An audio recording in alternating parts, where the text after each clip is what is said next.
Bienvenidos todos a PLF, el primer podcast de judaísmo en español. ¿Cómo estás, Elo? Todo bien, todo correcto.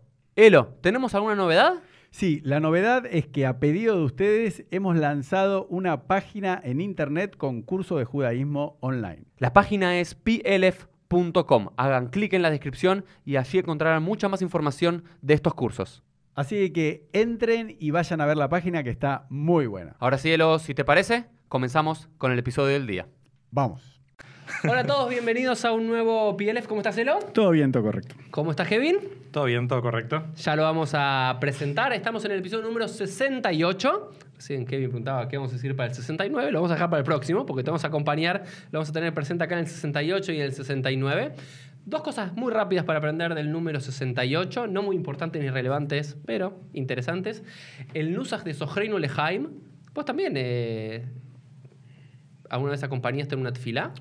Sí, todos los años en Basavilbaso para Yamim Noraim. Muy bien, así lo ven, bien laico él, Bien. pero es Sheliach Tzibur en la Keilah de Basavilbaso. ¿Te acordás de Zohreinu Lehaim? Sí. Zohreinu Lehaim. ¿Sí? Sí, no voy a cantar, pero sí. ¿Esa Yo cuando también? cantás vos me doy cuenta por qué en los templos hay un... Hay un Hazán. Claro. Bueno, ¿qué es lo interesante de eso? ¿Sabés en total cuántas letras hay en el Zohreinu Lehaim? No, No se me ocurre contar. 68. me hago religioso mejor ahora de vuelta. ¿Pero Vamos. sabés lo que es más interesante todavía? No. Que en Parashat Korbanot, en la Parashá de los Korbanot de Pinhas, de la Parashá de Pinhas de la Torá, donde están todos los Korbanot, los sacrificios, Pinhas, en Rosh Hashanah, Eliau, era Sí. Eliau. en Rosh Hashanah, Sí. ¿cuántas palabras se utilizan para describir cómo tenían que ser los Korbanot? En Rosh 68. Hashanah, donde se canta Zohreinu Lehaim, 68. 68. 68. Qué Wow. casualidad. Y por eso vamos a hablar de cualquier otra cosa que nada tiene que ver con Rosh Hashanah o el Bueno. Zohreinu Lehaim. Quiero presentarles a todos a un querido amigo. No es Elo, que ya lo conocen y no es tan amigo, sino es Kevin. Pero igual no te acordabas fuera de cámara dónde lo habías conocido. Es cierto, me dijo que Muy fuerte. nuestra historia viene desde... Eso creo que si se lo decís a tu esposa, no seguís mucho tiempo casados. No, pero Sí, me te das acuerdo. cuenta cuando la relación es asimétrica, porque yo sí me acordaba. Claro. Kevin es un amigo que me dice que lo conocimos en Minu. Vamos a traer Ah, más de decí, ¿qué es Hay Minu? A ver, explíquenos al aire. modelo por internet de Naciones Unidas. Que ya no era por internet, Que ya no hacía era por mucho cuando internet. yo la conocí. Pero mantuvieron el nombre. Pero Vos organizabas modelos de ONU. Sí. Yo organizaba un modelo del poder legislativo. No, yo me levanto y me Y Y yo yo, voy. también, yo no, también después, junto a Leandro Galanterni, que vamos a hacer, organizamos otro más que se llamaba Dune, que era como los modelos de Naciones Unidas, pero del Parlamento israelí. De la Éramos un Knesset. poquito de la Knesset. No, no. Sí. no. No, lo Yo hicimos, quería lo hicimos 2 o 3 participar en ese, años, pero no en llegué. AMIA y demás. Proyecto interesante. Y sí, estaba yo. Che, pero había chicas, ¿no? Por lo menos, sí. O todos sí. hombres. Por no error. muy linda, no, pero... Claro, no, las chicas no van. Era ya para el 2005, 2006. Bueno, más allá, long story short, Kevin es un gran amigo, pero aparte de ser un gran amigo, es sociólogo acá de la UBA y acaba de volver de Estados Unidos de hacer una maestría en Columbia ¿de qué? Estudios del Medio Oriente, sur de Asia y África. Así que con ustedes... Pero eso qué salida laboral tiene. Te voy a hacer una pregunta bien judía. O sea, ¿a dónde ¿Qué quería trabajas? el padre judío? Te Claro. pagué una maestría en Columbia. No la pagó, no la pagué. No, bueno, ¿qué estaba va a becado. hacer? La beca Yo tampoco full, la pagué. Claro, ¿Qué la vas a pagó el hacer? pueblo ¿Qué? de Estados Unidos. La maestría es como una heredera de lo que antes era estudios orientales o lo que en Estados Unidos se llama estudios de área, que intenta hacer un programa interdisciplinario que incluye un poco de historia. No, pero un ¿qué poco vas de a idioma. trabajar? Te pregunté. Eso lo vamos a ver. No, la verdad es que hay gente que se dedica a la academia, Sí. también hay mucha gente que termina trabajando en diplomacia, Ah, por eso. embajadas, como especialistas de Sí. una determinada área trabajando para el gobierno de Estados Unidos. Ok. Acá todo es más difícil siempre, pero... Bueno, pero ¿podés trabajar en Estados Unidos o no? ¿O en cualquier parte del mundo? Sí, en realidad durante un tiempo no puedo volver a Estados Unidos por un tema de visa, pero, ¿Qué? ¿Pero no fuiste muy con feliz visa de acá. estudiante, no? Sí, justamente por eso. Ah, por eso. Tengo que esperar 2 años si quiero volver a Estados Unidos, como algo que no sea turista. Pero acá Bueno. estoy muy contento. Está muy Bueno. bien. Kevin es profesor de historia judía. Un par de cosas, sí. Y un par de cosas más en el Buber, aquí en una escuela judía de Buenos Aires. Y realmente es una de las personas que yo creo que más sabe de Medio Oriente y de sionismo y de Israel aquí en la Argentina. Lo que Y dice no eso de los demás. No un nivel, sí, más allá de tu humildad, digamos, no un nivel simplemente de, yo conozco la historia de Herzl y del nacimiento y de todos los primeros ministros de Israel, sino desde un lugar académico. A Y aparte ver. creo que lo Gracias. interesante que hizo Kevin es una de las cosas que creo que más nos falta, que fue estudiar árabe. Sí, hace 4 años. Hace 4 años que viene estudiando árabe y lee árabe y puede entender árabe, entonces te permite escuchar también el otro lado, ¿no? Me parece que es una puerta abierta y también lo estudió académicamente en una de las universidades más reconocidas del mundo que fue Columbia y por eso quise invitarlo aquí para hacer 2 episodios con nosotros para contarle a los que nos están viendo y escuchando de qué vamos a hablar. Este primer episodio va a tener que ver con los orígenes del sionismo. ¿Sí? Todo lo que tiene que ver con cómo llegamos a los judíos a volver a la tierra de Israel y a tener nuestro estado en la famosa tierra prometida. Hasta el 48 va a ser esta. Y el próximo episodio va a tener que ver del 48 hasta hoy, más que ver con una lectura y una historia sobre el conflicto árabe-israelí y la Israel actual. Pero volvamos al sionismo.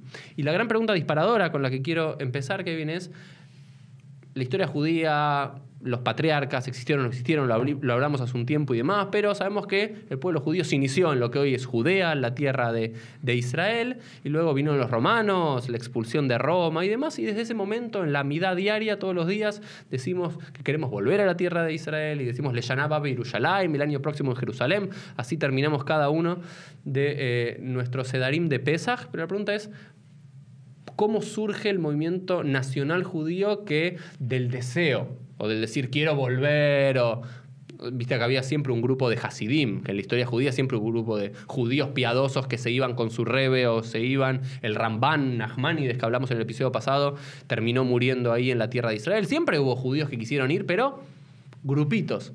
¿Cómo es que se da este momento histórico para la decisión colectiva y nacional de los judíos de volver a la tierra de Israel? Comencemos con eso. Es una buena pregunta y es una pregunta compleja de responder, pero me la veía venir. Yo creo que si tenemos que mirar los orígenes del sionismo, que tiene un proceso fundacional a lo largo del siglo XIX, particularmente la segunda mitad del siglo XIX, tenemos que mirar 3 procesos que estaban corriendo en paralelo. Uno es la Haskalah, que imagino que habrá sido tema de conversación. Pero hablemos un poquito qué es la Haskalah. Sí, no, y díganlo en castellano para la gente que no entiende. La Haskalah es la ilustración o el iluminismo judío, ¿sí? Un movimiento intelectual, cultural judío que empieza en el siglo XVIII y básicamente implica el ingreso dentro de las comunidades judías de un montón de las ideas liberales que estaban circulando por Europa en el momento, ¿sí? Ideas vinculadas al uso de la razón, el abandono de la superstición, la búsqueda de la separación entre religión y Estado, por ejemplo, dentro de Europa. Todas estas corrientes intelectuales empezaron a modificar la forma en la cual muchos judíos se veían a sí mismos y veían su judaísmo. Y la Haskalah llevó a varios cambios dentro de la vida judía de Europa a partir del siglo XVIII. En particular, uno de ellos es, y esto tiene lugar más que nada en Europa occidental, el intento de europeizar el judaísmo, ¿sí? Cuando los judíos ven cierta ventana, y acá el reformismo y el movimiento conservador tiene mucho que ver con este origen, un intento de crear una vida judía que sea también adaptable a la vida en Europa y a las nuevas posibilidades que se le abrían a los judíos a partir de ese momento, por ejemplo. Ir a la universidad. Ir a la universidad. Hablar el idioma que habla la sociedad que rodea a la comunidad judía. Abandonar idiomas propios del pueblo judío. Abandonar ropa particular que separa al judío del resto de la población. Tenemos ese movimiento que está generando cierta transformación en la autopercepción judía. En Europa, sobre todo oriental, la Haskalah llevó también a un proceso muy interesante en el cual el hebreo pasó de ser un idioma religioso, litúrgico, a de repente ver publicaciones literarias que usan el hebreo para hablar de cosas modernas, incluso de textos seculares. Tenemos, por un lado, eso. Aparecen los primeros periódicos en hebreo, de tirada hebrea. Exactamente, como Amaskil, Ameasef, algunos que empiezan a ser muy influyentes. Obviamente había que saber hebreo, pero la mayoría de los judíos tenían. Amagid. Exactamente. Yo los conozco todos porque quiero decirles que cuando viví en Israel, año en Israel, una de las cosas que más amo de Israel y de Jerusalén en particular, que para mí las calles tienen sentido. Yo acá cuando viví en la calle Luis María Campos, no tengo la más mínima idea quién Luis María Campos es. Pero ahí vivía en un sector de la Moshavá Germanit, del barrio alemán, de los alemanes cristianos que habían ido ahí en el siglo XVIII y XIX, que era el nombre de todos los diarios de la época. Amagid, Amaskil, Ameasef, Amlitz, todos ahí están en la Moshavá Germanit, que corta con Emek Refaim. Así que me aprendí una vez todos el origen. Igual sos un nerd. No, nerd soy también, pero bueno, pero me gusta. ¿Viste fantasmas en Emek Refaim? No, tanto no. Bueno, entonces, ¿qué pasaba? Tenemos entonces la Haskalah, que está llevando una transformación de la práctica judía al surgimiento del hebreo como idioma moderno, que lleva a de repente necesitar formas de expresarse nuevas. Y por otro lado tenemos también el proceso de la emancipación, ¿no? Con las ideas de la Revolución Francesa. Los judíos, y no los judíos de Rusia, los judíos de Rusia tienen que esperar hasta la Revolución Rusa para ser ciudadanos, hasta 1917, XVII, los judíos de Europa Occidental de repente se convierten en ciudadanos. Y con eso se abren un montón de dilemas para los judíos de, bueno, ¿por dónde pasa la identidad de los judíos? ¿Qué prácticas puede adaptar un judío para poder integrarse a esta sociedad que de repente te acepta como ciudadano, cuando antes el criterio religioso era algo que te excluía de la sociedad? Vos no podías ser un francés. Y algo muy similar, digamos, relacionado con el proceso que desencadenó la Revolución Francesa fue el surgimiento del nacionalismo. Esta idea de que la humanidad está dividida por naciones, que son naciones en tanto comparten un pasado común y un idioma en común en muchísimos casos. Y de repente los judíos se encuentran en una especie de fuego cruzado de diferentes movimientos nacionalistas.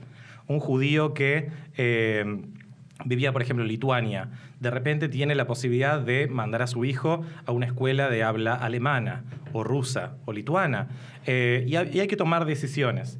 A todo esto también hay que tener en cuenta que este proceso, que puede parecer de integración, lleva a nuevos procesos de exclusión. No todos los europeos están satisfechos con que de repente los judíos puedan ir a la universidad, que los judíos puedan entrar a las Fuerzas Armadas, que los judíos puedan llegar incluso el día de mañana a ser presidentes, porque ya lo religioso no es un criterio de excluir al judío. Y eso lleva a un nuevo surgimiento del antisemitismo. Cuando se creía también, ¿no?, que es interesante, que la emancipación, la escalá, iba a eliminar ese antisemitismo, como esas antes era el antisemitismo cristiano, que durante 1600, 1700 años el antisemitismo raigalmente era cristiano, por sobre todo. Ahora mutó hacia la segunda mitad del siglo XIX en un antisemitismo no necesariamente cristiano, pero siempre con un germen antisemita cristiano, sino más nacionalista. No, ellos no son nosotros. No, este judío, por más que ellos, no es como nosotros, claro. Pero los judíos pensaron, en esta escala, vamos como los judíos alemanes, vamos a hacernos tan alemanes como los alemanes o más alemanes que los alemanes, por lo cual van a tener que aceptarnos, pero siempre siguieron siendo el otro, para los ojos de muchos. Exactamente. Incluso era peor que el antisemitismo anterior, porque de última el antisemitismo de origen religioso tenía una puerta de salida, que era la conversión religiosa. Claro. Acá tenemos un discurso nacionalista que ve a los judíos como un elemento extranjero, quizás como infiltrados dentro de la nación, y muchas veces con un componente racial. De hecho, la palabra antisemitismo, que ahora se habla tanto de, bueno, ¿qué significa ser antisemita? Si yo quiero a los palestinos, soy antisemita, surge justamente por estas ideas raciales que ven que Alemania está compuesto por la raza germánica, pero ojo, tenemos una raza semita que viene de otro lado, que funcionan de alguna forma como un agente invasor que operan de acuerdo a otros intereses. Bueno, pero perdón, me adelanto, no sé, 50, 60 años. 100 años, no sé. Pero hoy en día pasa con el Estado de Israel. O sea, los árabes no pueden votar y tampoco va a haber un presidente árabe. O sea, uno siempre protege la identidad del país que... ¿Cómo que los árabes no pueden votar? Votan, tienen partidos políticos. ¿Cómo? El 10% de la Knesset son árabes. Claro, pero sí no pueden llegar a ser fuerza política. Pero sí no pueden llegar a ser primer ministro. Decir, ¿Por constitución pueden? No. Primero Israel no tiene... Bueno, no tiene constitución. De las leyes básicas, ¿puede llegar a ser? Sí. Mira qué interesante. Bueno, pero eso es para el próximo. Es para el próximo. Hay igual ciertas limitaciones sobre las cuales imagino que vamos a hablar. Hablemos en el próximo. Pero bueno, entonces estamos acá en este periodo de estos fuegos cruzados. ¿Y cómo sigue la historia? Sí, y con respecto a lo que decías también, es importante entender que muchos de los primeros sionistas, las primeras personas que empiezan a hablar de la necesidad de volver a la tierra de Israel, son justamente masquilim que se encuentran decepcionados porque esta idea de vamos a adaptarnos a la vida en Europa, vamos a educarnos, vamos a formarnos, se dan cuenta de que esto tiene limitaciones. Piensen que este siglo, que en muchos criterios fue el mejor siglo dentro de la diáspora judía, el siglo XIX, se abren algunos espacios en Europa para que los judíos puedan salir del gueto, no tanto así en Europa Oriental, termina de una forma bastante cruel para los judíos, con un recrudecimiento de la violencia contra los judíos en Europa Oriental, a partir de la década de 1880. Estamos hablando de un imperio ruso que está en decadencia, y ahí aparecen los pogroms que conocemos hoy de la época moderna, como el de Kishinev, como el de Odessa, nombres que aparecen en cualquier manual de historia judía. Y todos estos criterios de alguna forma convergen en la aparición de varios autores y movimientos que en la segunda mitad del siglo XIX empiezan a decir que la solución al problema judío es a través de la migración, la mayoría dicen, a la tierra de Israel, la tierra que había sido la cuna del pueblo judío. Entonces, vamos a decir, para resumir, en la primera mitad del siglo XIX se creía que la solución era la integración a la sociedad europea, la apertura. Se dan cuenta en algún momento de la segunda mitad del siglo XIX, seguramente no todos, que otra solución posible, quizás más realista, es, ¿sabes qué? Si no nos quieren acá, vayámonos para la tierra de Israel. Exactamente, se trata de normalizar la vida judía de alguna forma. Muchos de los primeros autores, por ejemplo, Pinsker, que escribió muy parecido a Herzl, pero 15 años antes que Herzl, dice en realidad el antisemitismo es un problema imposible de erradicar. Y muchos de los autores también empiezan a tomar una postura bastante crítica a la escala, en el sentido de estamos perdiendo nuestra especificidad como judíos en un intento de parecernos a las demás naciones, pero ese intento nunca va a tener éxito. En realidad estamos hablando de varias corrientes ideológicas. Los primeros sionistas estaban motivados por diferentes cuestiones. Algunos están buscando una solución material al problema de los judíos de Rusia. Entonces, algunos el sionismo era un sionismo más económico, por una cosa. Económico digamos que de la pauperización de la vida judía en Europa y que buscan Oriental. un refugio contra el antisemitismo. Ok. Pero para muchos... Pero tenía un contenido también ideológico realmente de tenemos que volver a Israel y poblar esa tierra y demás, ¿o era simplemente una necesidad? Para algunos sí. A ver, si nosotros miramos la obra de Herzl, para él no tenía que ser en la tierra de Israel el Estado judío. Porque ¿cuál es el principal interés de Herzl? Crear un refugio para los judíos que están sufriendo de persecución o que quieran migrar a un Estado judío. No, porque eso siempre me pareció interesante, ¿no? Quiero ir y volver. Ahora con la historia vamos a retrotraernos, ¿no? Como que siempre hay como dos grandes olas del sionismo y, digamos, los que son sionistas ideológicamente, es decir, yo estoy bien en la Argentina, yo estoy bien en Estados Unidos, yo estoy bien donde sea, tengo plata, tengo trabajo, Claro. no me discriminan, estoy bien, pero creo que el lugar del mundo del judío es la tierra de Israel. Que esos, en la realidad, son los menos. Tal cual. La inmensa mayoría se convierten en grandes fieles sionistas en un momento de necesidad. Obvio. O en el 2001 en la Argentina después de la crisis. Tal cual. O en un momento de persecución como en Argentina en los años 70. Estoy hablando de la Argentina porque es lo que conozco, pero imagino que se debe replicar en muchos lugares. Totalmente. Entre 1882, que es la aparición de los primeros pogroms de la época moderna que conocemos, hasta 1914, casi 3 millones de judíos migraron de lo que era la Rusia zarista. De esos, solamente 1% o menos llegó a la tierra de Israel. Porque no eran los que buscaban la salida fácil los que llegaban a la tierra de Israel. Pues podemos hablar igual de lo que estaba pasando en la tierra de Israel, pero estamos hablando de una tierra donde hay un montón de problemas y no hay ningún tipo de garantía de que esas oleadas migratorias que empiezan a aparecer van a terminar produciendo Solo un Estado 1% judío. se fueron ahí, el resto se fue para Estados Unidos o donde fuese. Sudamérica, Argentina. Australia. Exactamente, fueron destinos mucho más populares que la tierra de Israel, que estaba en ese momento bajo el Imperio Otomano. Pero tenemos también en el movimiento sionista, los primeros sionistas, gente que está hablando de la necesidad de un renacimiento nacional judío, que los judíos habíamos perdido mucha de lo que hacía nuestra identidad, que se había escindido en la diáspora la existencia material con la existencia espiritual de los judíos y que era necesario volver.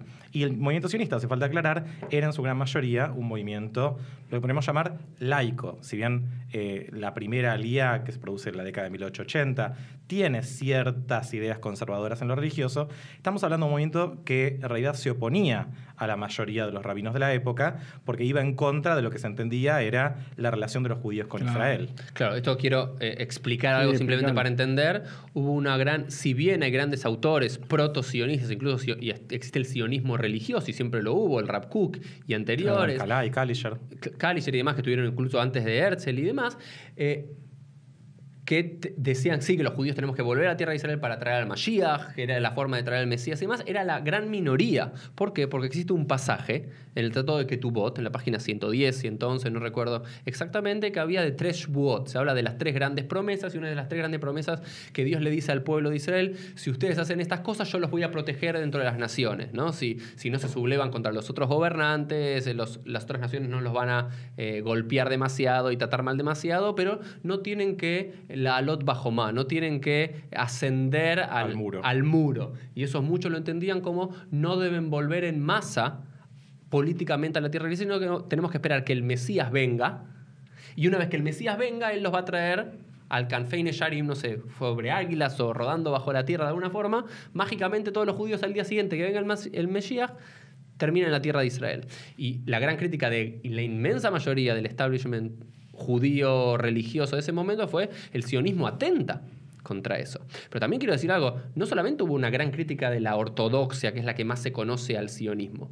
Los que más se enfrentaron al sionismo fueron los reformistas en un origen. En un origen, los principales rabinos reformistas borraron cualquier alusión de volver a la tierra de Israel. ¿Pero por qué? Porque ellos decían, nosotros somos alemanes. Ah, sí. Nosotros somos alemanes, somos franceses, somos americanos. Sí, ¿Qué es sí. esto de volver a la tierra de Israel? Eso era de los antepasados. Entonces, fíjate cómo hubo en los dos extremos religiosos judíos, una oposición al sionismo. Uno porque dicen, están atentando contra la posibilidad de que venga el Mesías. Y el otro es, ustedes siguen siendo una nación y una religión, porque los reformistas se definían judíos, americanos o franceses de fe judaica, no como una nación, como un pueblo. Y el sionismo particularmente más que una religión, somos una nación. Exactamente, hay que pensar que la modernidad europea, con todos estos procesos de los que estamos hablando al principio, de la escala, de la emancipación, que es el otorgamiento de derechos políticos y civiles a los judíos, y el surgimiento del nacionalismo, generó en realidad diferentes respuestas judías a la modernidad. Una es el reformismo, que es un intento de mantener cierta práctica religiosa que puede ser adaptable a la circunstancia en Europa y que de alguna forma se abre a la modernidad. Otra reacción, y esto va a ser difícil de aceptar para algunos, es la ortodoxia. Lo que la mayoría de los rabinos ortodoxos plantean, que es una línea de continuidad de Abraham hasta los ortodoxos de hoy en día, en realidad no es así. La ortodoxia, como la conocemos hoy, se define ideológicamente a partir de estos nuevos dilemas que aparecen los judíos. Ahora que el judío se puede integrar dentro de Europa, ¿cómo reaccionamos para mantener la práctica judía de acuerdo a cómo lo conocemos? Y la respuesta ortodoxa fue de alguna forma intentar cercar la práctica judía. Si derriban los guetos de afuera, levantemos nuestros propios guetos. Exactamente. Vamos ahora, a partir de ahora, a vestirnos siempre como nos vestimos ahora. Y entonces tenés, hoy en día en Argentina, en pleno verano, gente que se viste como en Polonia en el siglo XIX. No digo que tenga nada malo, pero tenemos que entender que eso tiene un contexto histórico en el cual surge. Y hay otras respuestas. Claro, pero perdón, que en ese momento era vestirse igual que la gente en su momento, porque el capote era una prenda de, ¿cómo se dice? De la nobleza. Claro, pero era como para ir al Colón que te pones un smoking, o sea, un goy, cuando se quería vestir bien para un evento se ponía un capote. Entonces los judíos, polacos, no sé, lituanos, se ponían un capote para el Shabbat, que era como se vestían los goyim. Entonces ahora quedó como que es una ropa judía y hay que vestirse con traje y con sombrero en verano.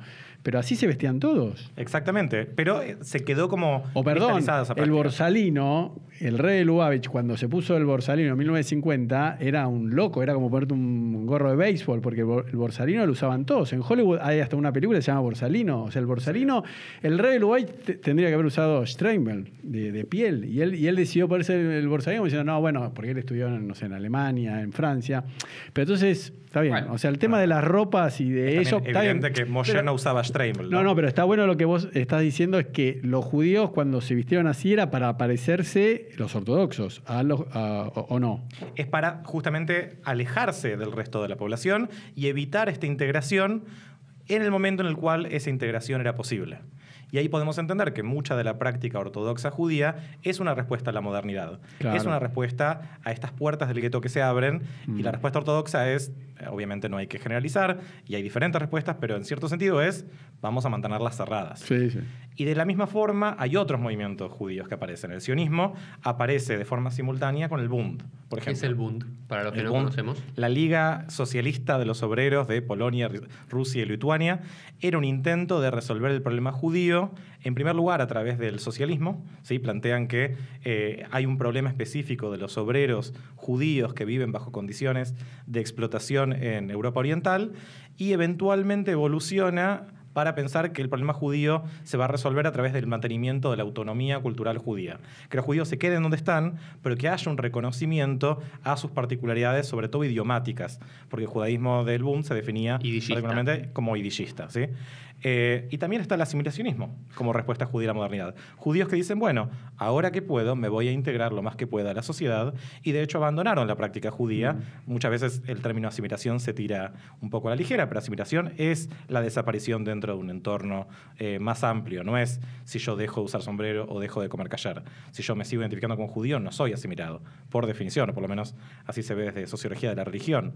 Después alguien me dirá asimilado, pero todos somos los asimilados de alguien. Claro. Vos estabas hablando de la oposición al sionismo y hay que pensar que en este nuevo mundo político judío que se abre, el sionismo es una idea molesta para muchas personas. Claro, y eso es lo que a mí me apasiona y quería hablar con vos y referirlo, porque hoy la inmensa mayoría de los judíos, más allá desde la ortodoxia, el reformismo, nos identificamos como sionistas. La inmensa mayoría, algunos más críticos, menos críticos. Hay ciertos sectores, por supuesto, que alguien mencionó, los Naturai Karta, los extremistas, los judíos extremistas de izquierda. Hay los que son antisionistas, pero la inmensa mayoría del pueblo judío es sionista. Pero explica qué es ser sionista. O no, Ahí está la que no, pregunta. o decís que no. Yo creo que sí. Expliquemos qué es ser sionista, porque Claro. ya uno se confunde. No, a ver, No es un término fácil de definir claro. después del 48. Está bien. Claro. No, a ver, yo no me refiero a ser sionista, es levantar las maletas y hacer aliá, irse a vivir a la tierra de Israel. ¿Qué significa? Apoyar la existencia de un Estado judío y decir eso. Hoy Claro. yo puedo decirlo, no sé en porcentajes exactos, pero la inmensa mayoría del pueblo judío, de alguna forma u otra, va a aceptar una definición de sionismo como propia. Y lo que quiero remarcar acá, que para mí es maravilloso, que no fue así hasta los años 30 y los años 40. Totalmente. Que la inmensa mayoría del pueblo judío estaba opuesta ideológicamente al sionismo. Decían, estos son unos locos. Nosotros tenemos que estar bien en Argentina, en Estados Unidos. ¿Qué es estos locos de volver a la tierra? Hoy dicen, no, todos somos sionistas, apoyamos a Israel, adoramos al Keren Kayemet y todo. Se creó toda una concepción histórica que como si los judíos siempre hubiésemos sido sionistas y apoyado el sionismo político, cuando esto pasó los años fines de los años 30, en los 40, hasta ese momento, hay que decirlo, la inmensa mayoría del pueblo judío no era sionista y no apoyaba el sionismo. Absolutamente, te digo más, estamos saltando un poquito en todos lados por la historia, pero Así somos, cuando desorganizados. está perfecto. Cuando el movimiento sionista está de alguna forma haciendo tareas diplomáticas para conseguir el primer gran apoyo político a la idea del sionismo, que fue la Declaración Balfour en noviembre de 1917, la principal oposición, el principal grupo de lobby en contra de una declaración Balfour era la comunidad judía o instituciones centrales de la comunidad judía inglesa, que decían, no escuchen a estos rusos, como Weizmann, como Sokolov, como gente que ya estaba ahí en Rusia, en Inglaterra. Esto va a poner en dudas que nosotros seamos fieles ciudadanos del Reino Unido. Nosotros rezamos por su majestad. Claro, pero hoy sería una locura pensarlo. Sí. Es una locura Es que un judío que se opone. En ese sentido, el sionismo ganó. El sionismo ganó esa convirtió batalla a Israel ideológica. en un punto central de la identidad judía de la mayoría de los judíos del mundo. Yo creo que hoy en día los judíos pensamos en Israel de formas diferentes, pero de alguna forma ser judío implica definirse de alguna forma con respecto a Israel, incluso si muchas veces es en la oposición. Tema en el Pero cual... no puede ser indiferente. No, exactamente. Incluso para los judíos ortodoxos, que en algún momento pueden haber pensado el sionismo es ajeno al judaísmo como lo conocían, hoy en día todos, o sea, si uno mira la militancia de los Neturei Karta o los Hasidim de Satmar, que son grupos militantes antisionistas dentro de la ortodoxia, se tienen que definir con respecto a Israel. No pueden ignorar el tema, porque Israel en muchos sentidos tomó un lugar central de la identidad judía y habla por los judíos del mundo, nos guste o no. En ese sentido, el sionismo ganó. Perdió en otro sentido, si pensamos en un sionismo que en algún momento tomó el discurso de que todos los judíos tenemos que concentrarnos en la tierra de Israel. Ya hay un 50%, está bastante bien. Exactamente, y salvo Estados Unidos e Israel, el resto de las comunidades judías somos números marginales dentro de lo que es la demografía mundial judía. Entonces, vamos un poquito para atrás, Kevin, te quiero llevar para atrás para ordenarnos un poquito. Entonces, el sionismo como movimiento político, y ¿qué es, la palabra sionismo, ¿cuál es la etimología? Bueno, Sion es uno de los montes que están sobre la ciudad de Jerusalén. Es un nombre que sí lo encontramos a partir de la década de 1890. Se supone que el que acuñó el término era un activista sionista que no lo termina siendo hacia el final de su vida, Nathan Birenbaum, que en 1892 usa el término sionista o sionismo para hablar del movimiento político que apunta al retorno de los judíos a la tierra de Israel. En ese sentido, obviamente, inspirado por los otros grandes ismos que existían en el siglo XIX, por ejemplo, el socialismo. Pero es muy importante entender que la palabra sionista y la idea de sionismo es muy anterior a Herzl, que aparece en la escena sionista en 1894, cuando escribe el Estado judío, 1896, cuando convoca el primer Congreso sionista. Herzl agarró un movimiento que ya existía y que se había formado a partir de la década de 1870. ¿Y quiénes son los grandes? Si tenemos que decir que alguien para que después de este podcast los googlee, los nombres. ¿Anteriores a Herzl? Anteriores a Herzl. ¿Quiénes son los proto-Herzl? Los proto-padres del sionismo. Porque hoy se conoce quién es el padre del sionismo. Herzl. Lo que vos estás diciendo, no, Herzl quizás es el hijo o el nieto. O algunos anteriores. Muchos dirán que los primeros sionistas, pero están equivocados, muchos dirán que los primeros sionistas son estos rabinos de los cuales estabas hablando, no Cook, que es posterior, pero, o por lo menos en su teoría, que empiezan a hablar de un retorno a la tierra de Israel con cierta inspiración religiosa, ¿sí? De alguna forma acelerar el fin de los días o la redención, como son Alcalá y Kalischer. Si nosotros miramos, por ejemplo, una de las grandes autoridades académicas del tema, Shlomo Avineri, que es un académico israelí, nacido en Polonia, él empieza su historia del movimiento sionista en historiadores que están activos en el siglo XVIII y sobre todo siglo XIX, que empiezan a pensar una historia secular del pueblo judío, que escriben por primera vez la historia del pueblo judío, no como una sucesión de intervenciones divinas, sino como un pueblo que existe como todos los demás. Y el primero que yo diría es realmente protosionista es un hombre que se llama Moses Hess, o Moisés Hess, o Moshe Hess. Roma y Jerusalén. Roma y Jerusalén, el último problema nacional o la última cuestión nacional. Era un amigo de Karl Marx, un tipo súper activo en la izquierda europea. Y él era un tipo que estaba influenciado por los últimos dos grandes movimientos nacionalistas europeos que llevaron a la creación de estados nacionales, que eran el caso alemán. Italia y Alemania. Exactamente. Viste que soy nerd.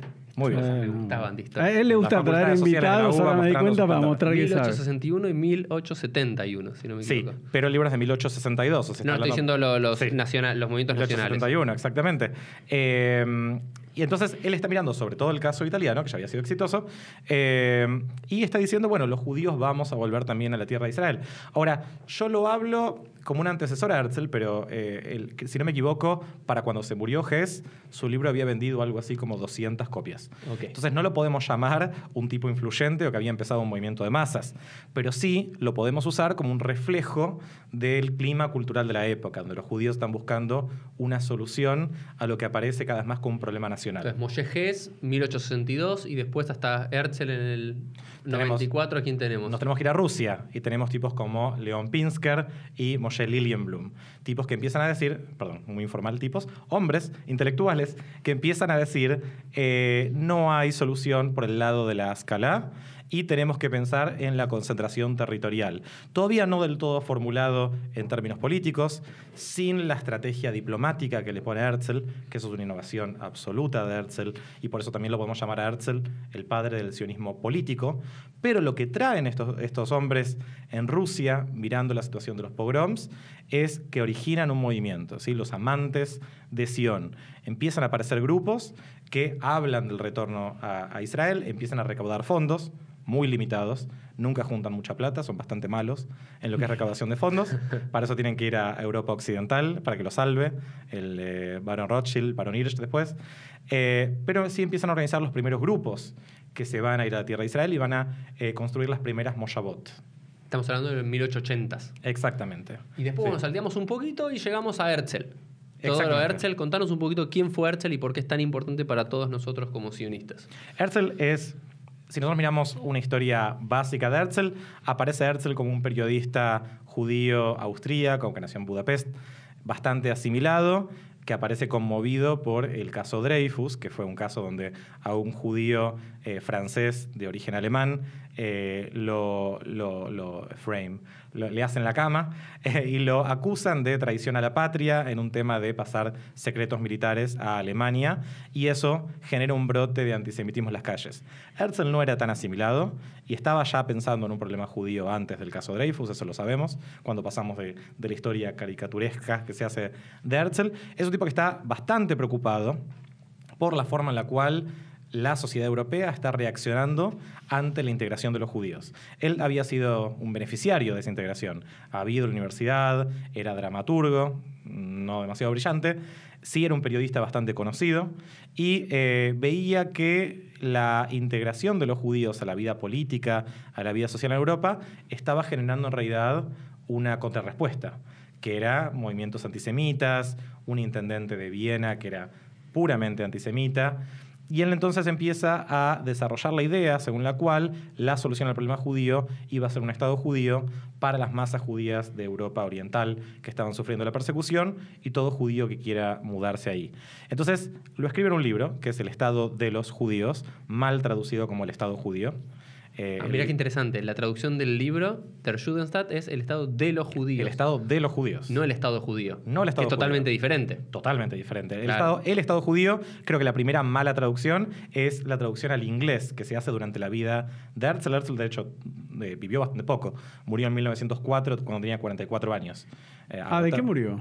Problemas cardíacos, agotamiento. ¿Serio? El movimiento sionista fue muy desagradecido con sus fundadores. Sí. Herzl murió Y la pobre y pobreza agotado. absoluta. Sí, y recontra defraudado de lo que sus seguidores le habían dicho, sobre todo a partir del caso Uganda, que supongo que vamos a hablar en algún momento. Sí. A Nordau, que era el segundo de Herzl al frente del movimiento sionista, le dispararon. Lo quisieron matar. ¿Quién Un es? sionista. Ah. ¿No sabías? No, contá esa. A ver. Bueno. Viste que Kevin tiene datos lindos. No, es las historias picantes del Y movimiento Max sionista. Nordau es el nombre de la sinagoga de Murillo, Exactamente, y hay un club también en La Plata. en La Plata, que son, esos no son muy sionistas, que digamos. No, pero tampoco son antisionistas. Ok, creo. listo. Una historia. Ok. Eran mundistas, Eran muy eran mundi- icufistas Ahí y está. se fueron porque no eran tan anti-Israel. Se llama Max Nordau. Max Eso solo puede pasar en judaísmo, es un movimiento, yo no puedo creer. Tengo una anécdota. Una vez fui a la biblioteca de Max Nordau en La Plata. Le dice Max Nordau, aunque Max Nordau se llamaba Max Nordau, pero no importa. Que pero tampoco está se bien. llamaba Aaron Stutfeld, en realidad. No, pero si termina. No, pero como no entiendo. Se escribía ¿Cómo se escribe? Nordau. Sí. Le dice Max Nordau. Pero me está fui bien a- pronunciado en francés, Nordau, ¿o no? Sí, pero no era francés. Ah, ¿no? No, Ah. era húngaro, por ahí. Ah, bueno. La cuestión es que me fui y me dijeron, tiene una biblioteca, nació con una biblioteca. Y me dijeron, se rumorea que hay una copia del Capital en Yiddish. Pero nadie la podía leer. Entonces miré un segundo y dije, está acá, está dada vuelta. La encontramos. Pero bueno, volviendo a esto. Herzl le dio al movimiento sionista. No, pero ibas a contar al que mataron. Sí. Pero antes te voy a explicar que a ver. Herzl trajo al movimiento sionista que estaba fundando y él le dio la estructura política y una estrategia diplomática que no se va a implementar del todo porque le hacen la vida imposible y hay muchas discusiones al interior del movimiento sionista sobre cómo crear el Estado judío o el hogar nacional judío. Y una de las discusiones más álgidas que existen en la vida de Herzl aparece justamente cuando la idea empieza a tener cierta resonancia en Europa. Y cuando los ingleses le ofrecen, en primer lugar, la posibilidad de explorar un lugar en Egipto para poder establecer ahí un hogar para una comunidad judía, sobre todo para los que estaban escapando de los pogroms en esa época. Quiero sumarme a algo que no quiero interrumpirlo a Kevin, pero sí lo voy a interrumpir, que es lo siguiente, es decir, la gran diferencia, esto quiero hacer énfasis en la diferencia en el Estado judío o el Estado de los judíos. Quiero hacer énfasis que gran parte del primer sionismo no tenía que ver tanto con la revitalización de la vida judía y del ideal judío y del hebreo y de la reconexión con la tierra de Israel. Tenía que ver, los judíos estamos siendo masacrados en un lugar del mundo. Claro. No me importa si es en la tierra que vivió Abraham, Sí. el rey David. No me importa si hablamos hebreo. En el estado de los judíos de Herzl lo hablaba como cantones suizos en los cuales se iba a hablar alemán. Y él soñaba con el teatro, la sinagoga, el hebreo, Pesaj y Rosh Hashanah le importaba muy poco. Y a muchos sionistas le importaba muy poco. Simplemente querían un lugar en el que los judíos iban a vivir seguros. Entonces es como muy importante remarcar esa Sí, diferencia. en un tema de supervivencia. Supervivencia no tenía que ver Claro. con... Sí, No. tenés el otro sionismo mucho más romántico de Ahad Ha'am, otros grandes intelectuales que tenían que ver con que la vuelta a la tierra de Israel va a ser un reflorecimiento de la vida judía, donde el hebreo va a volver a renacer, donde nuestras prácticas centrales van a volver a renacer y van a volver a tener sentido en nuestra tierra. Pero gran parte del primer sionismo decía, pues es lo mismo si aceptamos Uganda, Egipto, absolutamente. Madagascar, Argentina y sí la tierra de Israel. Otrora Palestina, mejor, pero no me mueve el amperímetro. Bueno, porque Exactamente. era un tema de sobrevivencia. Claro, pero hay supervivencia. que decirlo porque también... Está muy bien que lo expliques. También es como que estamos en una fantasía, en la propia historia que nos creamos Claro. nosotros, que si no es la tierra de Israel nunca hubiésemos aceptado. Estábamos dispuestos a mucho. También tiene que ver con cómo, no solamente dónde, sino las características que iba a tener ese Estado. Si nosotros miramos los dos libros de Herzl, porque él escribió El Estado de los Judíos y en 1902 escribe Al Neuland, que es una especie de novela utópica, tenemos en realidad un Estado que intenta ser lo mejor de las tradiciones liberales europeas y donde no hay inspiración de las fuentes judías o de la religión judía para lo que es regular la vida social. De hecho, Herzl escribe en el Estado judío que el clero se va a quedar en las sinagogas, que es importante evitar todo tipo de teocracia. Hay otros dentro del movimiento sionista que tienen otros proyectos y que se imaginan, una minoría en ese momento, un Estado que va a tomar inspiración de la halajá, de la Torá para regular la vida, o que se imaginan un Estado judío que va a ser judío por otras cuestiones. Haddam, por ejemplo, no era religioso, pero sí veía que el Estado judío tenía que ser un proyecto de renacimiento cultural, nacional y espiritual del pueblo judío. Pero esa es una de las discusiones. El movimiento sionista se arma como un paraguas democrático de diferentes movimientos y personas. Al principio por invitación de Herzl, gente que se había contactado con él, pero después cualquier persona que paga el shekel, que paga la membresía de la organización, puede ir. Y así se empiezan a armar facciones. Y una de las primeras cuestiones que... El primer gran congreso sionista es 1897, ¿no es cierto? Iba a ser en Múnich, Suiza. pero los rabinos de Múnich se opusieron, la comunidad judía de Múnich se opuso y lo tuvieron que mudar a Basilea, Suiza. Y en Basilea, ahí... Pero ¿por qué se oponen? Porque no están de acuerdo con... La idea de Estado judío era, en primer lugar, en contra de Claro. lo que muchos rabinos percibían era la práctica judía legítima, y por otro lado, para el establishment judío que Claro. se había podido integrar No a quería. la élite cultural, no querían poner en duda... no querían poner Sí, también es entendible la posición de ellos. Decían, bueno, che, pará, ahora nos aceptaron, vamos a hacer un congreso acá en Alemania que no queremos. Exactamente, va en contra de la idea de que el judío es un ciudadano fiel Claro. al país en el que vive. Entonces lo hacen en Basilea, Suiza, y ahí Sí. tienen la gran frase, en Basilea, ¿no? Cree el Estado Cree judío. el Estado judío. No Eso- sé si dentro de 5, dentro de 10, pero seguro dentro de 50 años habrá un Estado judío, ¿no? Exactamente. Es la frase Y más le invocó. famosa. Y le invocó porque fue en el 50 años y 9 meses después. Eso lo un escribió en profeta. agosto de 1897. Qué va. En 50 habrá un Estado judío y la famosa frase Im tirtzu in Suakatá, ¿no? Exactamente. Que no Sí. la dijo en hebreo, por supuesto. No la digo. Claro. Siempre me olvido de eso. La dijo en No hablaba alemán y hebreo. nadie... no, o sea, sabía algunas palabras como Shalom. cualquier judío. Claro. Shalom. Pero no existía Claro. el idioma. No, existía. No, pero no laico. La gente no hablaba en En hebreo. Yehuda ya estaba activando. Pero la gente no hablaba en hebreo entre sí diciendo nada. No, estaba por eso empezando también ese vamos a proceso. hablar del Pero, tema. esperen, Sí, dale. Dale, estamos abriendo termina. muchas ventanas. Va. Una de las primeras discusiones es justamente cuando Herzl... ¿Vos pretendés que como judíos seamos organizados? Si Yo me imagino pobre. Si tenemos el Talmud. El No, Talmud porque no es se- nuestro libro base, que es un quilombo. No, pero A esta aparte- hora, de nada. la persona que nos está mirando todavía, que no cerró, debe estar confundida. Bueno, mejor, que se confunda para estudiar, para esclarecer. Exactamente. La idea es dejarlos con más preguntas. Claro. Como qué quisieron decir con esta discusión. Exacto. Pero una de las primeras discusiones es ¿qué hacemos ahora que los británicos, por ejemplo, están proponiendo soluciones que no nos gustan de todo? El más conocido es el Plan Uganda, pero antes existió un plan de establecer un comité exploratorio que se iba a ir a Egipto, un lugar que se llama Wadi al-Arish, para ver si era posible establecer ahí un hogar temporal para judíos que escapen de la persecución.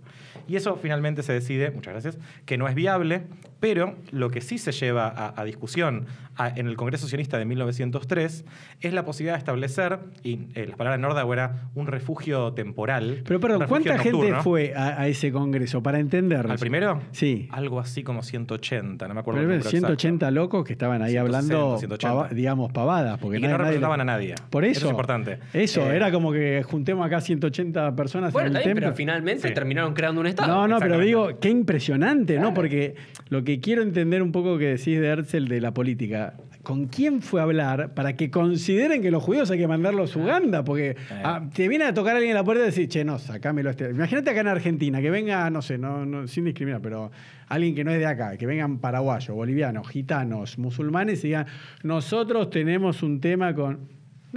acá en Argentina nadie te va a escuchar. Contame Sí. El plan Uganda, bueno, eso no- ¿y el Sí. plan Patagonia existió o no existió? Bueno, La posibilidad de la Es Patagonia. anterior todavía. No existió como plan, pero si nosotros miramos el Estado judío de Herzl, Decí que no, porque va a ser para quilombo. claro, no sabemos quién mira esto. La verdad que es terreno fértil para conspiraciones Sí. antisemitas, pero también hay que entenderlo como lo que fue Herzl escribiendo su primer libro sin ningún tipo de conexión con la realidad, sin haber visitado Argentina nunca, y escribió y dijo, la verdad que el Estado judío puede ser en cualquier lado, si es en nuestra tierra histórica, mucho mejor, porque vamos a despertar la inspiración de muchos judíos de todo el mundo, pero también podría ser el sur de Argentina, porque Argentina tiene poca población, necesitan la plata, Aparte, o sea, en ese las momento cosas no cambiaron tanto. estaba en el plan de Sarmiento, de traer Exactamente. que Sarmiento había mandado a todas las ciudades de Europa y demás. Y ya como existían las corresponsales primeras para colonias traer judías. gente. Entonces, Moisés ¿Ya Vilches ya existía? existía. No, sí. claro. Los inmigrantes del Westers llegan Qué bárbaro. 1889. 89. Por ejemplo, 1889, y empiezan a aparecer colonias de la Ica del Barón Hirsch en la década de 1890. Entonces dice, ya hay una población Qué judía, bárbaro. poca población, y conviene. Pero eso lo Mucho tiró como una terreno. idea. Exactamente, pero nunca se persiguió seriamente el tema Argentina, ni se persigue ahora. Pero sí se Bueno, habló... los judíos quieren dominar el mundo. Pero hay muchos mochileros israelíes en Pero nada Bariloche. que ver, les encanta Argentina. Por otros motivos. Yo creo que están haciendo trabajo de exploración. Uri, Estoy siendo irónico, ¿eh? no estás ayudando. No. Estoy siendo irónico. Me gustan los antisemitas. Sí. Bueno, entonces- Después me acusan a mí, antisemita. Seguimos. Pero Herzl le da una impronta al movimiento sionista muy diplomática, que no existía en el movimiento sionista antes. Si nos miramos a Jovevei Zion, los que habían construido... Pero no los primeros entiendo cómo asentamientos hacen judíos. la práctica. O sea, el tipo Ah, va... bueno. Eso es lo que me fascina. fascinante. Pero El tipo ¿cómo era- hace un periodista que no lo conoce nadie? Vos me decís una celebridad, como si fuese hoy en día, no sé, Oprah, ¿no? O Sí. no sé qué. Pero un tipo que no lo conoce nadie, que no tiene ninguna autoridad de nada, que no es millonario, que no es nadie, porque supuestamente van a decir Jeff Bezos, el dueño de Amazon, dice, hay que buscarle una tierra a los, no sé, a los... Besos te lo crea. Te crea un estado donde quieras. No, pero te dice a los originarios acá americanos. Bueno, sí, señor. Ok, Jeff ¿cómo Bezos. hace? ¿Cómo Bueno, hace? A ver. Herzl era, estoy intentando una forma política de decir esto, un maestro del blef. ¿Sí? Porque se pone al frente de la organización sionista, que se crea en el primer Congreso sionista. Por supuesto que el presidente de la organización sionista es Herzl hasta que se muere, en 1904, y empieza tareas diplomáticas intensas. Va ¿A dónde? al Kaiser alemán y se junta. Pero ¿y lo reciben? ¿Cómo hace para que...? Eso es lo que me fascina. Muchas coimas, muchísimas Ah, coimas. bueno, ahora entendí. Gasta muchísimo en sobornos, sobre todo Por en eso la queda corte pobre. del sultán. Por Porque eso a queda mí, pobre. a mí lo que me fascina... Queda pobre y aparte usa el- los pocos recursos. La organización sionista es pobre, los pocos recursos que tienen, mucho va en intentar conseguir audiencias con estos líderes, estos jefes de Estado. Y se junta con muchos, ¿eh? Se junta con el sultán del Imperio Otomano. Acordemos que la tierra de Israel Yo no es entiendo. parte del Imperio Otomano en ese momento, ¿sí? Y hay un sultán que gobierna hasta 1908, hasta que hay una revolución. Se junta con el Kaiser alemán. ¿Pero qué le dice el cara dura? Le dice que representa a muchísimos judíos. A todos. Lo cual era mentira. Claro. Y que cuenta con muchísimos recursos económicos, lo Mentira. cual también era mentira. Claro. Entonces, y encima, como Esto si me hace fuera acordar poco, a Mussolini cuando le presentó a Hitler todo el armamento. Esa historia, No, que no. cuando Hitler va a visitar Italia y Mussolini le presenta todo el armamento que tenían y no tenían Nada. un joraca, no tenían nadie más, y que iba moviendo los mismos tanques y los mismos todos de una ciudad a la otra. Unos días antes que llegue Hitler, Claro, lo movía claro. a otra ciudad y le iba moviendo a las tropas. Era lo mismo que tenía en la misma ciudad. Exactamente. Era un maestro del blef, porque una de las primeras estrategias es decir, bueno, ¿cómo vamos a hacer que el mundo apoye nuestra causa? Sí. Y él dice, bueno, hay judíos que tienen plata. Sí. No significa que todos los judíos tengan Bueno. plata, que la mayoría de judíos tengan plata, pero hay judíos que hicieron plata. No todos los judíos tienen plata. Bueno, ¿y entonces? Había judíos que habían hecho plata a través de las finanzas. Sí. Que de repente De la estaban usura. prestando plata. Sí. Préstamos. Usura tiene una carga peyorativa muy grande. Y de repente están prestando plata a las familias reales de Europa y a los gobiernos. Entonces, vamos a prometerle al sultán del Imperio Otomano Sí. que le vamos a ayudar con la deuda externa, que no va a No. hacer cargo de su deuda externa. No. O que, sí. O vamos a No la prometer conocía, diferentes... un genio. Sí, pero no tenía nada. O sea, tenía la nada. organización sionista está Pero eso te luchando iba a para decir. mantenerse a flote. Estos supuestos empresarios ni sabían que existía este tipo. O sea, Bueno, le contaron que había sí un se loquito. junta. No, pero que había un loquito, como que a cualquier millonario de Estados Unidos venga y le diga, che, hay un flaco. Pues yo digo, en el contexto ese histórico, me parece una genialidad. Por eso Es lo que digo. fue muy inteligente.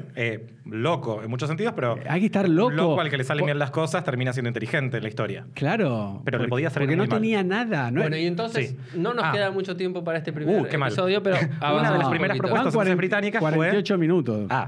Fue, vamos a darte un territorio en África, se llama Plan Uganda, pero en realidad en un mapa actual es Kenia, el territorio que le ofrecían, para establecer ahí una comunidad judía de judíos que se estén escapando. Y Herzl lo propone al Congreso sionista y encuentra la oposición, sobre todo, y esto es una sorpresa, de los judíos rusos. Los judíos rusos, que eran los que más urgentemente necesitaban ¿Y a dónde querían una ir? solución, a la tierra de Israel. Ah, Porque ¿sí? tenemos que pensar que el sionismo tiene una fuerte impronta, si estamos hablando de las diferentes vertientes Sí. ideológicas que terminaron el sionismo, el sionismo ruso era principalmente uno que apuntaba al renacimiento cultural y nacional en la tierra de Israel. Eran los sionistas rusos los que habían construido los primeros asentamientos. Pero no eran religiosos, eran laicos. La mayoría no eran ortodoxos como lo conoceríamos hoy en día.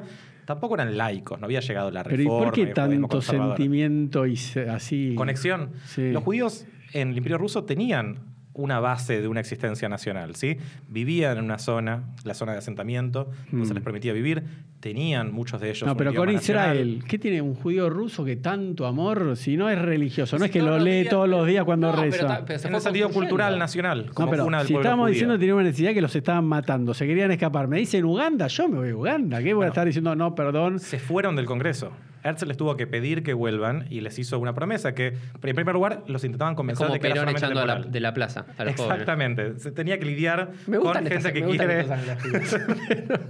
Imberbes. Yo me imagino, pobre Herzl, quiere rescatar a los jueces y dice, no, yo si no es Israel no voy. Digo, pero Bueno, pará, sí. flaco. Herzl al final les dice, bueno, era solamente una idea temporal, pero está bien. Vamos a hacer Israel, qué bonito es Israel. Y termina el Congreso sionista con, si te olvidares Jerusalén, que mi diestra se olvide su accionar, o como ¿Cómo es? sea. Ineshkaj Jerusalén, Jerusalén. Yemini. Pero por eso, en castellano explícalo porque no se entiende No, esa Alea, frase. Jerusalén, Al al Rosh Rosh Simchati. Pero Y rompemos la copa de la que la lengua, que la mano, todo eso. Que si no te pongo Jerusalén arriba de mis prioridades, que se pegue mi lengua y se olvide mi diestra, nada. Exactamente. Lo importante es, A Jerusalén ver. me importa mucho, la tierra de Israel me importa mucho. Así termina el Mantuvo la en unidad. 1903. El Congreso de 1903, 1904 se muere Herzl, pero en Hanukkah de 1903, Nordau va a un evento de una organización sionista, creo que en París, y un tipo, un joven sionista, ruso, pero que había migrado al oeste de Europa, dice, muerte a Herzl y Nordau, los ugandeses. Y le dispara y lastima a otra persona, no tenía buena Wow. puntería. Pero esto es una muestra de las crisis que tuvieron que atravesar los sionistas en un primer lugar para ponerse de acuerdo. Y el Plan Uganda fue solamente un tema de discusión.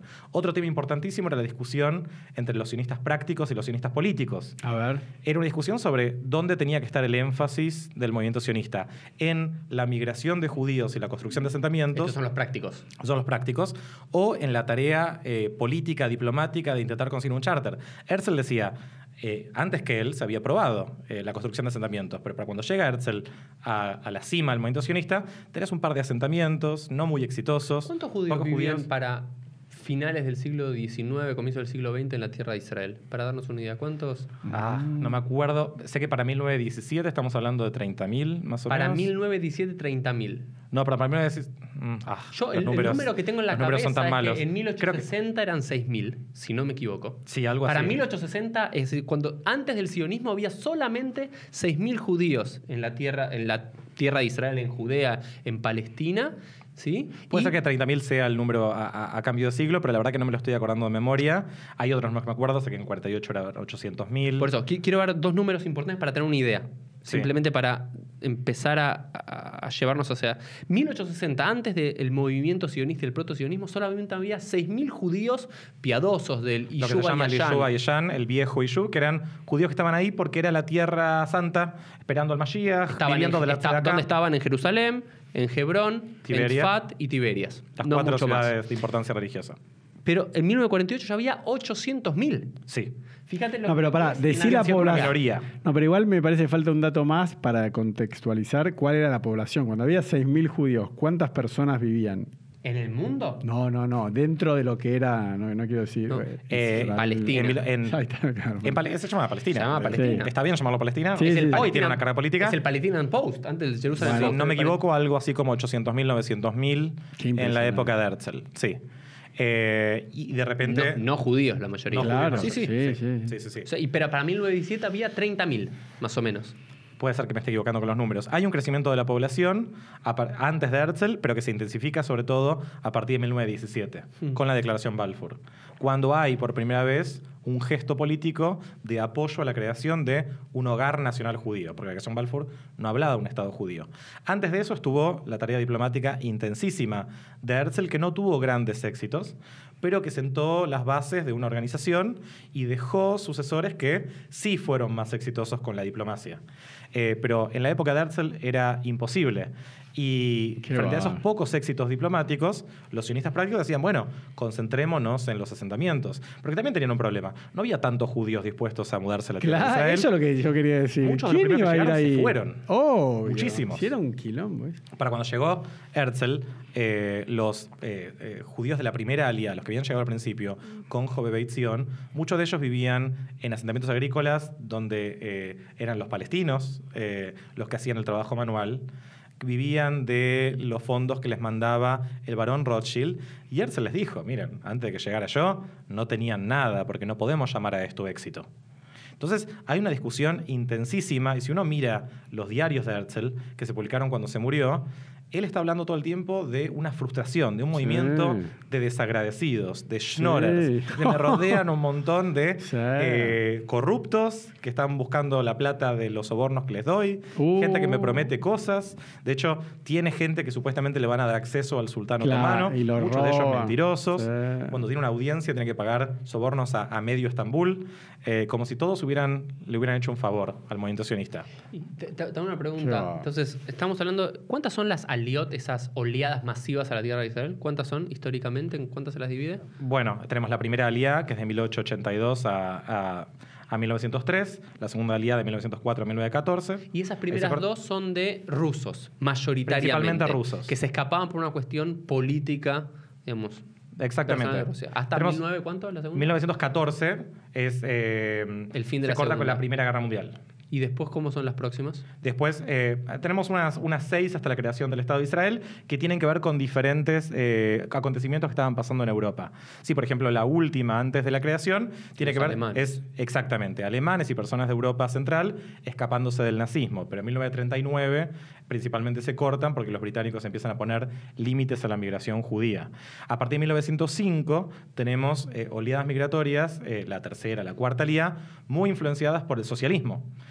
Pensando que en Europa hubo una revolución fallida de 1905, a la que le siguió una represión de judíos y de personas con ideas de izquierda muy importante, y ya para la década de 1920 el socialismo se vuelve bastante predominante dentro del movimiento sionista. Entonces tenemos otras discusiones. Entonces, simplemente quiero llevarnos a algo. Impresionante. Es lo siguiente, las primeras dos grandes salidas tenían que ver con los judíos rusos perseguidos, la tercera y la cuarta tenía que ver por sobre todo con los socialistas de Europa Central y demás, y la cuarta y la quinta sobre todo con judíos alemanes, que son los que trajeron como el intelectualismo y las grandes universidades de la Universidad de Jerusalén y digamos en Haifa y demás, vienen en esas oleadas, ¿no? Entonces como toda una progresión. Quisiera... A ver, y después en la gran historiografía judía siempre tenemos después, en 1947, la Declaración de las Naciones Unidas, la famosa Declaración de las Naciones Unidas y demás, que habla sobre la creación de un Estado judío y un Estado árabe y la partición. La partición en la resolución 181, digamos... que eso, después lo que va a empezar la guerra de la independencia, que eso vamos a hablar ahora. ¿Para qué vas a llegar hasta ahora? ¿Para ¿Dónde vas? Que eso va a... así vamos a comenzar el próximo episodio, ¿no? Bueno. Con esa guerra de independencia tras esta resolución de la ONU. Quiero simplemente que nos cuentes 3 cositas ahora al final. Ya vimos una progresión del sionismo, 3 cosas que tienen que ver con el sionismo y la tierra de Israel. Los símbolos del Estado de Israel actual, ¿no? La bandera, la menorá y demás. ¿De dónde sale? La bandera es una propuesta de, si no me equivoco, David Wolfson, que va a ser el segundo presidente de la organización sionista. Cuando se muere Herzl en 1904, hay una especie de interregno donde está Max Nordau hasta 1905 y lo designan a este tipo Wolfson, que no tuvo una gestión muy brillante, no era un visionario, ni era un gran orador, pero sí es una persona que puso un poco en regla las cuentas de la organización sionista y amplió la base económica. Y él propuso la bandera. Y él propuso la bandera inspirado por el talit.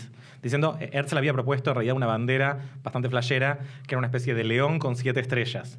El león, un símbolo de la tribu de Judá, y de Jerusalén también ahora. Y 7 estrellas por el trabajo, ¿no? 7 estrellas porque él se imaginaba una jornada laboral de 7 horas. Dentro de los proyectos económicos, sociales, utópicos de Herzl, él se imaginaba un estado donde no iba a haber opresión y donde nadie iba a trabajar tanto como para que fuera insalubre y demás, con derechos sociales. No era socialista, pero socialdemócrata lo llamaríamos hoy en día. Wolfson es el que propone, inspirado en el talit, en el manto ritual, blanco con franjas azules y demás, que sea la bandera de Israel. Y también algo importante para decir, el Maguen David, la estrella de David, que hoy en día es como el gran símbolo que representa a los judíos y demás. Era un símbolo, sí, que estaba en los textos judíos ya desde la Edad Media del siglo XI y demás, pero no era un símbolo identitario de los judíos como la media luna era para los musulmanes o la cruz para los cristianos. Pero con este auge del sionismo es el que lo pone, ¿no? Claro. En juego, como decir, este es nuestro símbolo, ¿no? Interesante que excedió los límites del sionismo y hoy en día creo que la mayoría de los judíos piensan en el Maguen David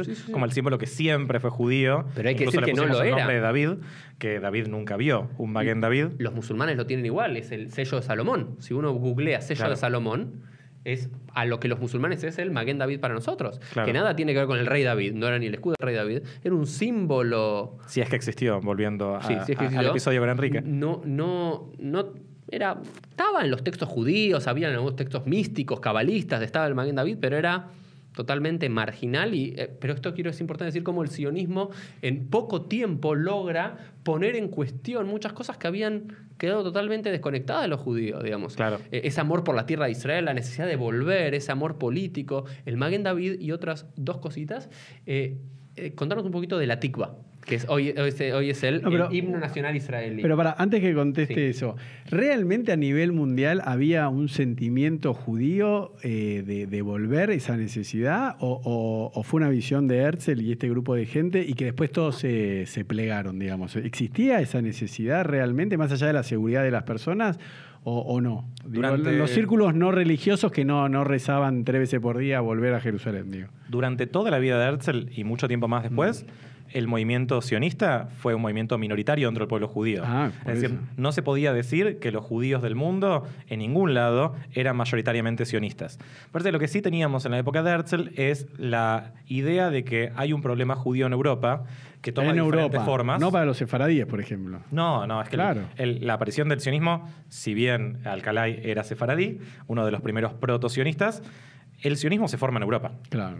Como una solución al problema judío, pero están mirando el problema de los judíos en Europa. Claro. Herzl sabía de la existencia de judíos en otros lados, lo escribe en el diario, pero están mirando... Si quieren ir, que vayan, pero no es lo central. Exactamente. Están mirando la situación de los judíos en Europa occidental, que tienen un problema judío particular, y los judíos en Europa oriental, que tienen otro problema judío. Para todo lo podemos llamar el problema judío. Pero era minoritario. Entonces, ahora vamos con estas dos últimas cosas. Quiero preguntarte. El Atikva, que hoy es el himno nacional israelí, y la esperanza. ¿Dónde sale? ¿Cómo surge? La Tikva es creación, no la música, sino la letra, de un sionista que se llama Naftali Ertzimber, que lo escribió en realidad como una especie de himno para el movimiento sionista. De hecho, Israel no lo incorpora oficialmente como himno hasta el siglo XXI. Israel durante mucho tiempo no tenía un himno nacional oficial. Como muchas otras cosas, constitución, por ejemplo, que la mayoría de estados tienen, Israel no tiene una constitución escrita en un librito, sino leyes básicas. Y es mucho más largo de lo que conocemos hoy en día. Después fue musicalizado por un tal Cohen, pero no me acuerdo del nombre. Sé que no dice mucho llamarlo Cohen.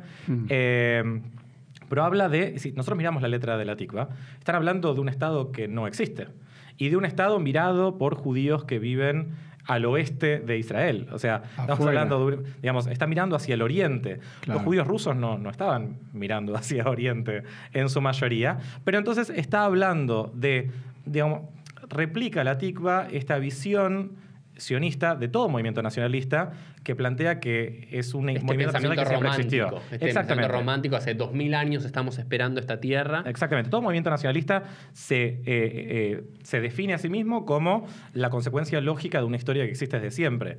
Nunca se ve como el corte en la historia que implica el sionismo.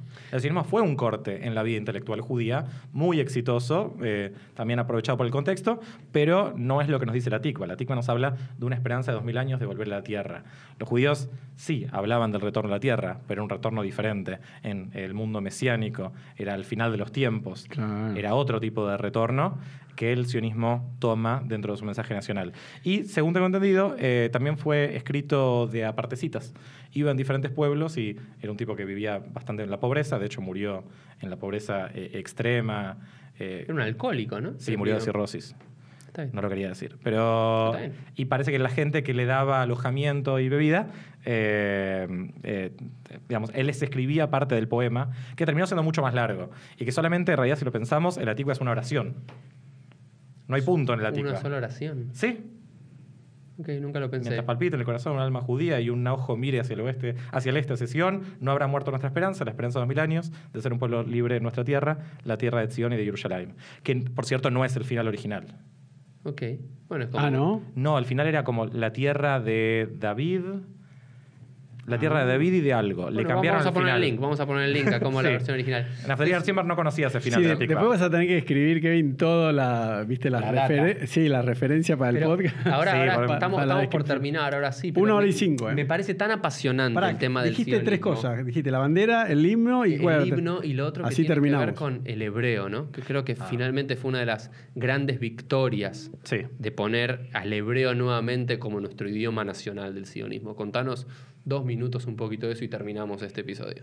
Bueno, el hebreo nunca murió. En realidad era un idioma de uso en las comunidades judías, pero un idioma reservado sobre todo para el estudio de fuentes y para la Claro. liturgia. Y fue gracias a la obra de los hebraístas, entre los cuales conocemos más que nada a Eliezer Ben Yehuda, pero que no estuvo él solo. Quienes tomaron el papel que ya había empezado la Ascalá, las publicaciones en hebreo que empezaron a aparecer en el siglo XIX en Europa, y dijeron, bueno, si nosotros vamos a reinstaurar nuestra vida nacional, necesitamos también sacar a flote nuestro idioma nacional. Y esto era algo que, por supuesto, iba en contra de Herzl, que se imaginaba un estado donde se iba a hablar alemán, que era el idioma de los judíos cultos como Herzl.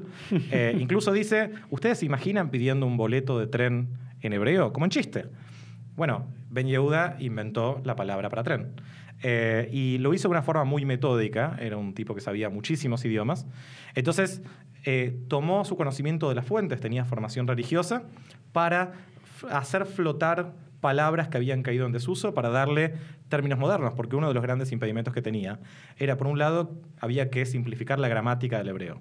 Que si uno lee el Tanaj, es una gramática complicada, difícil de transmitir, tardas mucho tiempo. Bueno, la simplificó él y otros.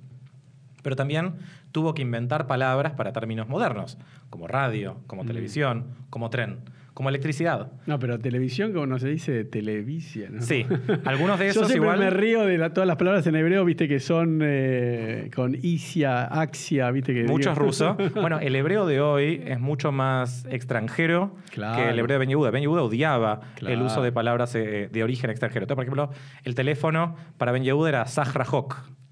O sea, Conversación desde lejos. Conversación desde En vez de lejos. teléfono. Sah- Exactamente. Hoy en día en hebreo decís teléfono, porque el hebreo de hoy es el hebreo que los Pero- inmigrantes le dieron. Pero es eso de Ben Yehuda para que la gente lea y demás. Es una de las cosas a mí, el sionismo, y quisiera ahora empezar a terminar.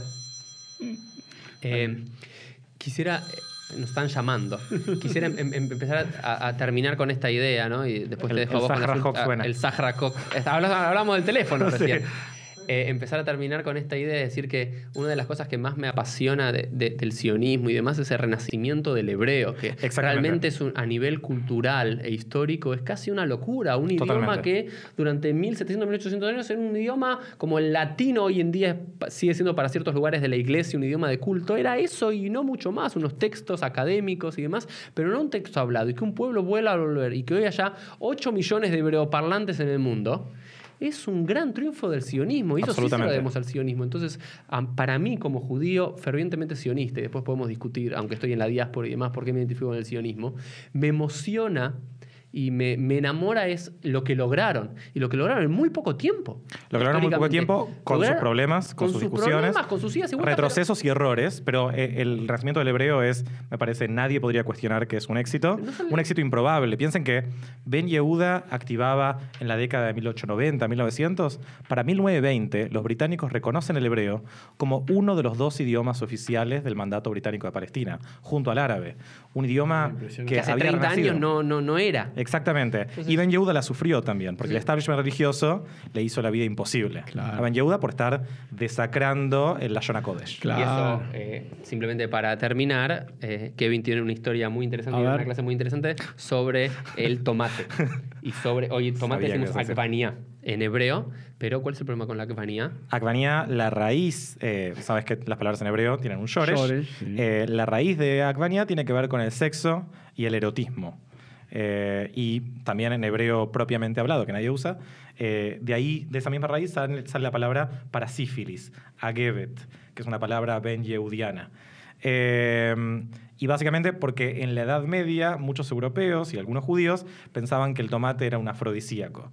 Y cuando en la década de 1870, 1880 empezaban a traducir manuales de agricultura al hebreo, uno de los hebraístas menos conocidos, que Ben Yehuda, Yehiel Mijael Pines, tradujo la palabra tomate a agvania, tomando esa atribución erótica afrodisíaca que se le había dado al tomate. Y Ben Yehuda la peleó a muerte y propuso alternativas, pero las palabras de Ben Yehuda para alternativas, como por ejemplo sumkania, que tiene que ver con lo rojo, samuk, o avania, la fruta del amor, en vez del sexo y de las ganas de tener sexo, nunca se aprendieron. Porque también hay que tener en cuenta, y esto es una buena lección para todo el mundo que falla en sus tareas, Ben Yehuda inventó por lo menos 2000 palabras que nunca se convirtieron de uso cotidiano. Y una de ellas era su discusión que tenía con Pines sobre cómo llamar al tomate. Impresionante. Bueno, gracias Kevin por venir y nos Gracias vemos en el a próximo ustedes. episodio. Chao.